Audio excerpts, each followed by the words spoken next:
धन्यवाद सभापति महोदय। उपसभापति महोदय, रेणुका जी ने सदन के सामने जो प्रस्ताव पेश किया है, मैं उस प्रस्ताव का समर्थन नहीं करता हूं, लेकिन उपसभापति महोदय हमारे माननीय साथी लीडर ऑफ अपोजिशन ने जिस आधार पर उस प्रस्ताव का विरोध किया, उसका भी मैं समर्थन नहीं करता हूं। सभापति जी, मैंने ये महसूस किया दोनों तरफ के भाषण को सुनने के बाद, इस देश में जो आर्थिक नीति चल रही है, उस आर्थिक नीति पर मतभेद नहीं, और उस आर्थिक नीति को कैसे चलाई जाए इसी पर मतभेद है। और मैं ये मानता हूं कि हमारे देश में जो आर्थिक नीति चल रही है, वह देश की जो सारी समस्या है वो उसके जड़ में है। उपसभापति महोदय, देश में आजादी का जब आंदोलन चल रहा था, उस आंदोलन के सर्वमान्य नेता महात्मा गांधी थे, और महात्मा गांधी का नाम हम बार बार अलग अलग लोग भाषणों में लेते हैं। विवेक बोल रहे थे, टीएमसी के नेता, उन्होंने महात्मा गांधी का भी नाम दिया। महात्मा गांधी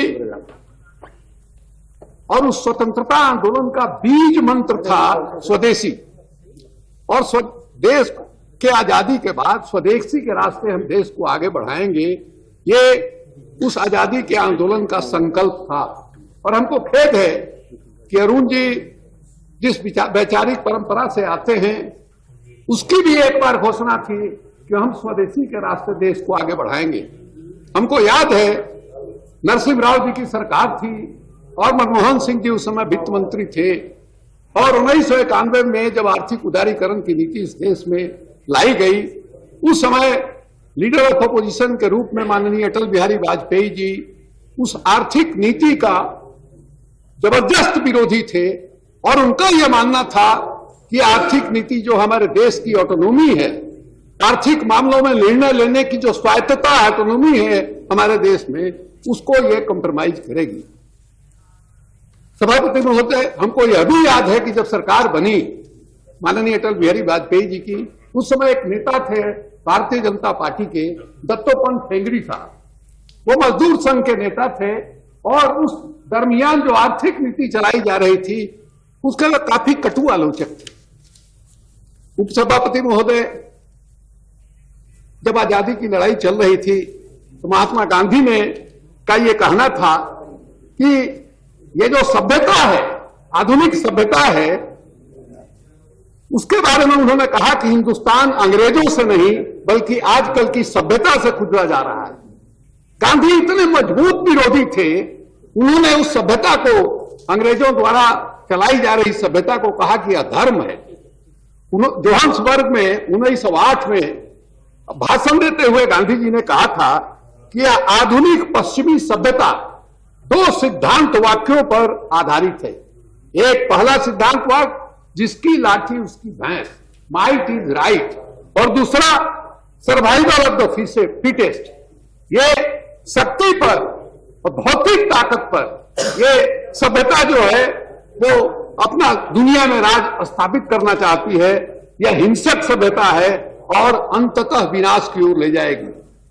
जिस विकास नीति पर हमारा देश चल रहा है, दुनिया चल रही है, अगर गौर किया जाए तो उस विकास नीति का जो जिस जीडीपी ग्रोथ की बात हो रही है, जिस जीडीपी ग्रोथ की बात इस पक्ष की ओर से भी की गई, इस पक्ष की ओर से भी की गई, उस ग्रोथ रेट का कीमत हम इस देश को क्या चुकाना पड़ा।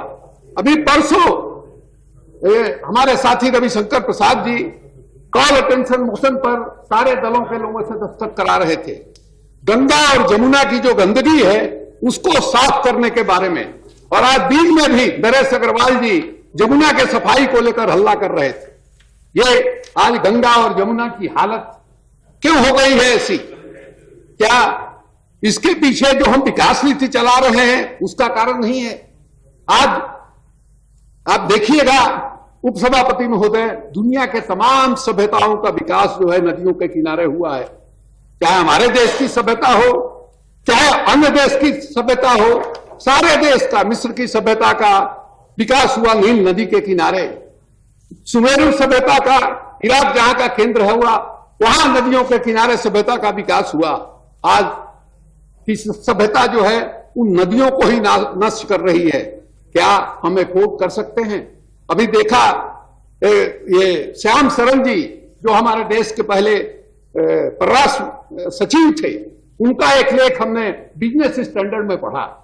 उन्होंने कहा कि देश के वित्त मंत्री चिंतित हैं फिजिकल डेफिसिट से और करंट अकाउंट डेफिसिट से, लेकिन सबसे ज्यादा इन दोनों डेफिसिट से भी ज्यादा चिंताजनक डेफिसिट है इकोलॉजिकल डेफिसिट।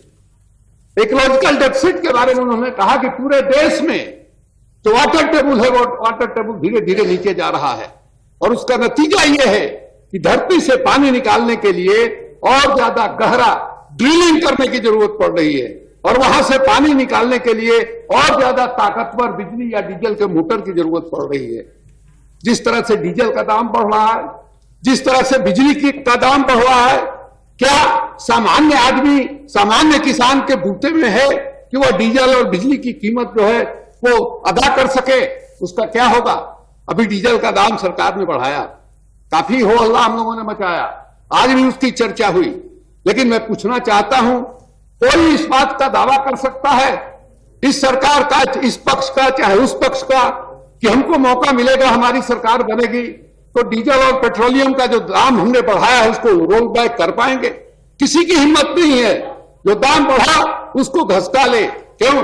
आप याद कीजिए 1960 के दशक में यानी $1, $1.5 में प्रति बैरल जो है पेट्रोलियम का दाम था, और आज $100 प्रति बैरल जो है वो पेट्रोलियम का दाम बढ़ गया। क्यों? ये जो प्रकृति का देन है पेट्रोल, जो कोयला है, उसको प्रकृति ने बनाया है, इंसान ने नहीं बनाया है। इंसान उसका क्रिएटर नहीं है, इंसान उसका ट्रांसफॉर्मर है। और जिस चीज को आप बना नहीं सकते हैं, जिस चीज का सृजन नहीं कर सकते हैं, क्रिएट नहीं कर सकते हैं, वो चीज जैसे जैसे घटेगी वैसे वैसे उसका कीमत बढ़ेगा। अब उसका दाम आज के दिन जो है डीजल और पेट्रोल का, ये 10 साल के बाद आप देखिएगा, 10 साल क्या 5 साल के बाद आप देखिएगा, आज जहां भाव है उससे भाव आगे जाएगा। कैसे चलेगी जिंदगी? कैसे चलेगी जिंदगी? इसीलिए गांधी ने कहा था ये जो सभ्यता है वो हिंसक सभ्यता है। और आप गौर से देखिएगा, इस हम लोगों ने जो विकास का जो लक्ष्य हासिल किया है, यूरोप को मॉडल हम लोग मानते हैं, अमेरिका को मॉडल हम लोग मानते हैं, और हम ये मानते हैं कि विकास का असली मतलब ये है कि यूरोप के लोग जो उपभोग करते हैं, कंज्यूम करते हैं, अमेरिका के लोग जो कंज्यूम करते हैं, वो उसी तरह का कंजम्पशन का स्टैंडर्ड हमारा बने। आप देखिएगा अमेरिका और यूरोप की इकोनॉमी जो है, वो इकोनॉमी जो है हिंसा पर आधारित है। आप अमेरिका में क्या हुआ साहब? अमेरिका में जो लोकल पॉपुलेशन था उसको पूरा मास स्केल पर एनिहिलेशन हुआ, नरसंहार हुआ, जनसंहार हुआ, और अमेरिका के भूमि पर कब्जा किया गया। वही हाल ऑस्ट्रेलिया में हुआ। दुनिया भर में जो कॉलोनी बनाई गई उसके बदौलत अमेरिका और यूरोप जो है आज यहां तक पहुंचे हैं।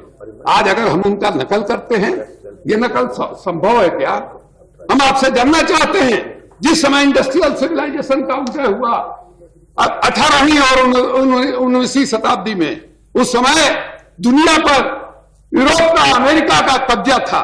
उस समय जो सारा नेचुरल रिसोर्स था, पूरे दुनिया का बाजार था, वो उनके हाथ में था, और उस आधार पर उस इकोनॉमी का जो है डेवलपमेंट हुआ, इंडस्ट्रियल इकोनॉमी का डेवलपमेंट हुआ। आज आपके पास क्या है? आपके पास क्या है? हमको याद आता है 1943 में डॉक्टर राम मनोहर लोहिया ने एक किताब लिखी थी, इकोनॉमिक आफ्टर मार्क्स, और उस समय यह चर्चा हो रही थी। मार्क्स ने भविष्यवाणी किया था कि इंग्लैंड में सबसे पहले क्रांति आएगी, सरबारा की क्रांति होगी, लेकिन सरबारा की क्रांति नहीं हुई। लेनिन ने उसका स्पष्टीकरण दिया। लेनिन ने कहा कि वहां का जो कैपिटलिज्म है वो इंपीरियलिज्म में ट्रांसफॉर्म हो गया, और इसीलिए वहां क्रांति नहीं हुई। डॉक्टर लोहिया ने कहा कि नहीं, कैपिटलिज्म में इंपीरियलिज्म इनहेरेंट है। कैपिटलिज्म को अगर बाहर का साम्राज्य नहीं मिलता है तो वो अंदर साम्राज्य तैयार करता है। हिंदुस्तान की जो अभी तक जो विकास है, उस विकास पर आप गौर कीजिएगा। यहां जो पूंजीवादी ढंग से विकास हो रहा है, इसको बाहर जो है उपनिवेश बनाने का मौका नहीं मिला। इसने अंदर उपनिवेश बनाया, यहां इंटरनल कॉलोनी का निर्माण किया और हम लोग उसी इंटरनल कॉलोनी के रहने वाले हैं। आज आधा से अधिक इलाका इस देश का ऐसा है जो इस देश का उपनिवेश बना हुआ है। उपसभापति महोदय, अंग्रेजों के जमाने में इन इलाकों का विकास हुआ। मद्रास शहर को अंग्रेजों ने बसाया, मद्रास प्रेसिडेंसी बनी।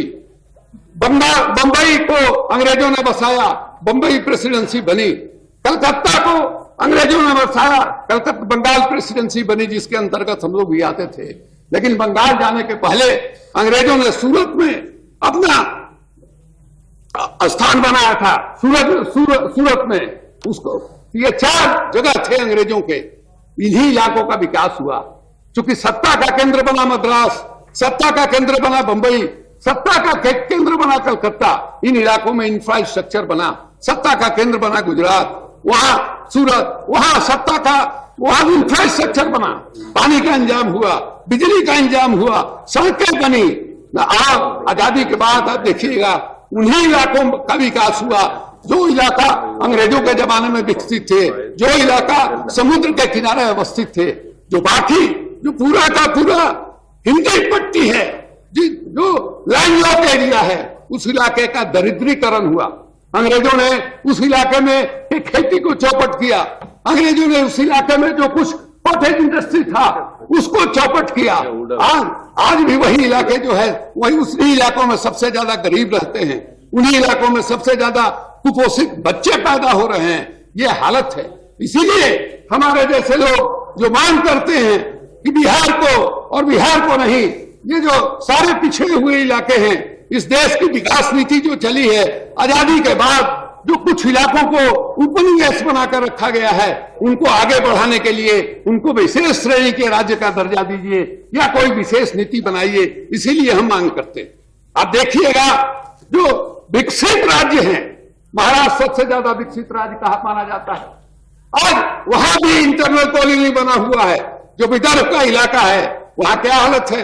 इस देश में सबसे ज्यादा किसान आत्महत्या कर रहे हैं विदर्भ के इलाके में। महाराष्ट्र सबसे विकसित इलाका, और वहां हालत ऐसी है कि किसान वहां सबसे ज्यादा आत्महत्या कर रहे हैं। और दुनिया भर में, पूरे हिंदुस्तान में आप नजर दौड़ाइएगा, ये जो अलग अलग जो विकसित प्रदेश हैं, वहां भी, उन प्रदेशों में भी अविकसित इलाका है जो आंतरिक उपनिवेश बना हुआ है। इसलिए हम गुजारिश ये करना चाहते हैं, ये जो आर्थिक नीति है,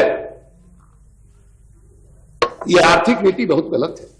ये आर्थिक नीति जो ग्लोबलाइजेशन की बात होती है, उपसभापति महोदय, 1991 में इसकी शुरुआत हुई। आप याद कीजिए, 1991 बहुत ऐतिहासिक वर्ष है।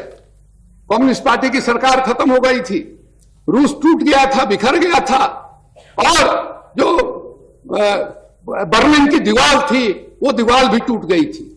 उसी के बाद जब रूस में कम्युनिस्ट पार्टी फेल कर गई, सीनियर बुश उस समय राष्ट्रपति थे, और उसी समय न्यू डील की बात हुई थी, और हुआ कि दुनिया में ग्लोबलाइजेशन शुरू किया जाए।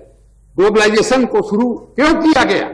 ये जो इन मुल्कों के जो मल्टीनेशनल कॉरपोरेशन थे, ये मल्टीनेशनल कॉरपोरेशन को यह लग रहा था कि अमेरिका, यूरोप की जो इकोनॉमी है, वहां का जो डेवलपमेंट है वो सैचुरेट कर गया है, उसमें अब दम नहीं है, आप वहां आगे नहीं बढ़ा सकते हैं। वहां गुड्स और सर्विस का पर्याप्त इंतजाम हो गया है। वहां की आबादी जो है वो धीरे धीरे बूढ़ी होने लगी है। अब वहां पूंजी निवेश में फायदा नहीं है। इसलिए ये जो है ग्लोबलाइजेशन की बात चली, और ग्लोबलाइजेशन हिंदुस्तान में भी आर्थिक सुधार जो है 1991 में आया। आप 1991 में देश की क्या स्थिति थी? आर्थिक स्थिति देश की क्या थी? हमारे पास बैलेंस ऑफ पेमेंट हमारा कुछ नहीं था। हमारे पास हफ्ता 10 दिन का फॉरेन एक्सचेंज था इंपोर्ट करने का। उसके पहले इस देश का सोना जो है वो गिरवी रखा जा चुका था। उस माहौल में, उस स्थिति से निकलने के लिए सोच समझ करके हम लोगों ने ग्लोबलाइजेशन को, या जिसको आर्थिक सुधार कहा जाता है, आर्थिक सुधार को सुविचारित ढंग से इस देश में नहीं लागू किया गया। एक इमरजेंसी की सिचुएशन, आर्थिक स्थिति पैदा हुई इस देश में, और उस आर्थिक स्थिति के दबाव में ये ग्लोबलाइजेशन की नीति इस देश में शुरू हुई। ये ग्लोबलाइजेशन की नीति क्या है? ये दुनिया को, ये जो विकसित इलाके हैं यूरोप और अमेरिका, ये पूरे दुनिया को अपने मुट्ठी में रखना चाहते हैं। आप कल्पना कीजिए, दुनिया के बीज पर, दुनिया के एग्रीकल्चर पर ये कब्जा करके रखना चाहते हैं। आज हम लोग क्या कर रहे हैं? आज जो है लोग कहते हैं कि जो इकोनॉमी है देश की 1991 वाली हालत में पहुंच गई है, और इसीलिए वित्त मंत्री जी धड़ाधड़ आर्थिक सुधार का कार्यक्रम लागू कर रहे हैं। देश की जनता पर उसका क्या असर पड़ेगा? देश की जनता भूखे मरेगी या आधा पेट खाएगी, इसकी चिंता उनको नहीं है। उनकी चिंता कैसे है कि हम जो गुडविल, जो निवेशक देश हैं, जो यहाँ इन्वेस्ट कर सकते हैं, इन्वेस्टर जो है, उनका कॉन्फिडेंस हम कैसे हासिल करें, उनका हम गुडविल कैसे हासिल करें। और इसके लिए जो रिटेल सेक्टर में एफडीआई ले आने की बात, पेंशन में एफडीआई ले आने की बात, हर क्षेत्र में एफडीआई ले आने की बात हो रही है, लेकिन सचमुच क्या इन्वेस्टर जो इस देश में इन्वेस्ट कर रहे हैं? जो प्राइमरी इकोनॉमी है उसमें इन्वेस्टमेंट नहीं हो रहा है। इन्वेस्टमेंट कहां हो रहा है? आप देखिएगा, ये जो ग्लोबल फाइनेंस है, इसका जो फ्लो है दुनिया भर में, दुनिया भर का जो ट्रेड है, दुनिया भर का जो जीडीपी है, उससे कहीं ज्यादा ये ग्लोबल फाइनेंस का जो फ्लो जो है हो रहा है। और इन्वेस्ट कहां हो रहा है? हमारे मुल्क में इन्वेस्टमेंट कहां हो रहा है? हमारे मुल्क में इन्वेस्टमेंट हो रहा है जो बंबई का स्टॉक एक्सचेंज है, वहां इन्वेस्टमेंट हो रहा है। आप देखिएगा, ये दुनिया में जो स्टॉक मार्केट सबसे ज्यादा सक्रिय है, सबसे ज्यादा फंक्शनल है, वो डेवलपिंग कंट्री में, वो डेवलप कंट्री में नहीं है। और यहां से जो रिटर्न आ रहा है, जो पूंजी हमारी आ रही है, वित्त मंत्री ये तो बताते हैं कितना निवेश हुआ, उतना निवेश हुआ, लेकिन जिन लोगों ने निवेश किया उस पर मुनाफा कितना परसेंट कमा करके ले गए, ये कोई नहीं बताता है, कोई नहीं बताता है। उपाध्यक्ष महोदय, मैं आपको एक आंकड़ा सुनाता हूं। ये एक नई किताब आई है, ये दो नौजवान लोगों ने लिखा है, असीम श्रीवास्तव और Ashish Kothari, churning the earth, the making of global India. हमने इस किताब को अभी हाल में देखा और ठीक से हमने पढ़ा नहीं, लेकिन जितना कुछ तथ्य जो पहले से हमारा वैचारिक आधार था, गांधी लोहिया की जो सोच थी, उसको तर्क और तथ्य से इस किताब में मजबूती प्रदान की गई है। और गांधी जी की जो सभ्यता के बारे में जो धारणा थी, उसको और तथ्यों से और तर्कों से जो है बल दिया गया है। ये क्या कह रहा है? ये किताब क्या कह रही है? Today globalization is a definitive prescription, not just for certain arrangement of economic affairs, but for a way of life at the root of which is the thinly concealed perpetual quest for control and dominance by the elite of the world। ये बहुत dangerous चीज है। क्या है? अब आप देखिएगा, according to one estimate, such country जहां ये आया, it has nothing to do with mingling of culture. Its drives come from needs of finance capital. Today, the volume of international financial flow is in order of magnitude greater than the volume of international trade and global GDP itself. The tail of finance ways of dog of the real economy. What is more, such financial flow, which of course include debt sold to the third world, are crucial to what is growing and massive value of debt servicing, repayment of debt and interest by poor developing country. According to one estimate, such country transferred $550 billion to the affluent world in 2006. ये हालत है। जिस ढंग से यहाँ पूंजी का पलायन हो रहा है, जिस ढंग से गरीब मुल्कों की पूंजी जो है, ये जो धनी मानी देश हैं उनमें जा रही है, बहुत ही खतरनाक स्थिति है। आज क्या हालत है? हमने कहा प्रदूषण के बारे में। Tiwari, you have one more speaker from your party. Yes, I know. Only 7 more minutes. I know. बस I am just concluding. हम ये कहने जा रहे थे, जो नदियों की स्थिति है उसके बारे में हमने कहा। आज क्या हालत है? हमारे कुछ साथी जो है एक पत्रिका निकालते हैं, सामयिक वार्ता। ये इस पत्रिका में एक स्मिता और सुनील के नाम से कचरे का विज्ञान एक छपा है। एक नया साइंस जो है इस देश में, दुनिया में उद्भव हुआ है, कचरे का विज्ञान, कार्बोलॉजी। एक बहुत प्रतिष्ठित पत्रिका है। उपाध्यक्ष महोदय, वो उसका नाम है साइंस, और 10 अगस्त 2012 के अंत में उसने लिखा है कचरे की क्या हालत है। ये जो सभ्यता है, ये सभ्यता जो है जिस ढंग से चीजों को बर्बाद कर रही है और जिस ढंग से गार्बेज पैदा कर रही है, वेस्ट पैदा कर रही है, उसको पचाने का उसका माने कैपेसिटी हमारे पास है, इस धरती में है। ये कचरा किस तरह का पैदा हो रहा है? एक तो कचरा होता था जो सड़ जाता था, जिसका कंपोस्ट बन जाता था। आज जो कचरा पैदा हो रहा है वो कचरा जो है वो सड़ने वाला नहीं है, एक ई कचरा है। ई कचरा के बारे में हम देख रहे थे, हमको एक अनुमान के अनुसार 2005 में ई कचरा 1,46,180 टन था, जो 2012 में 1,86,000 टन से 8,000 टन हो गया। ये ई कचरा, ये धरती, ये क्या इस कचरे को संभाल पाएगी? ये हालत है। तो गांधी ने जो भविष्यवाणी की थी, ये जो सभ्यता है, ये जो विकास की हमारी नीति है, ये नीति हमको विनाश की ओर ले जा रही है। ये बिल्कुल सही साबित हो रही है।